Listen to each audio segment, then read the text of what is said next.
شہر حیدرآباد کی قدیم منڈی میر عالم کو اس کی اصلی حالت میں واپس لانے کی سمت اقدامات میں تیزی پیدا کر دی گئی ہے، کیونکہ اس کے کام کا امکان ہے کہ جلد ہی شروع کر دیے جائیں گے۔ اسپیشل چیف سیکریٹری بلدی نظم و نسق اروند کمار نے ٹویٹ کرتے ہوئے یہ اطلاع دی۔ شہر حیدرآباد کی قدیم عمارتوں کی تزئین نو اور ان کو اصلی حالت میں واپس لانے کے لیے سرگرم اروند کمار، جنہوں نے قبل ازیں کئی تاریخی نوعیت کی سیڑھیوں والی بولیوں کو بھی ان کے اصلی روپ میں واپس لانے کو یقینی بنایا، اس خصوص میں ٹویٹ کرتے ہوئے کہا کہ 16 کروڑ 14 لاکھ روپے سے اس نظام حیدرآباد کے دور میں تعمیر کردہ قدیم منڈی کو اس کی اصلی حالت میں واپس لایا جائے گا۔ انہوں نے نشاندہی کرتے ہوئے کہا کہ اس منڈی کی قدیم عظمت کی بحالی کے ساتھ ساتھ زیر زمین ڈرینز، پختہ فرش بچھانے اور LED لائٹس لگانے کا کام کیا جائے گا۔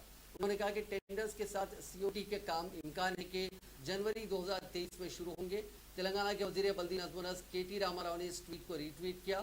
ذرائع کے مطابق اس پروجیکٹ کے حصے کے طور پر اس مارکیٹ کی خستہ حال کمان کا بھی کام کیا جائے گا، ساتھ ہی بلدیہ کی جانب سے سٹارم واٹر ڈرین ری ماڈلنگ کے کام بھی انجام دیے جائیں گے۔ علاوہ ازیں مارکیٹ میں ایک بجلی کا ٹرانسفارمر بھی لگایا جائے گا تاکہ بلا رکاوٹ بجلی کی سپلائی کو یقینی بنایا جا سکے۔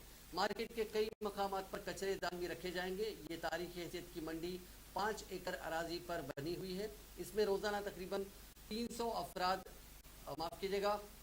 ہزاروں افراد سبزی خریدتے ہیں اور 300 افراد فروخت کرتے ہیں۔ اس مارکیٹ کی بحالی کے کام کے بعد ان افراد کو ٹین کے شیڈ میں سبزی فروخت کرنا نہیں پڑے گا۔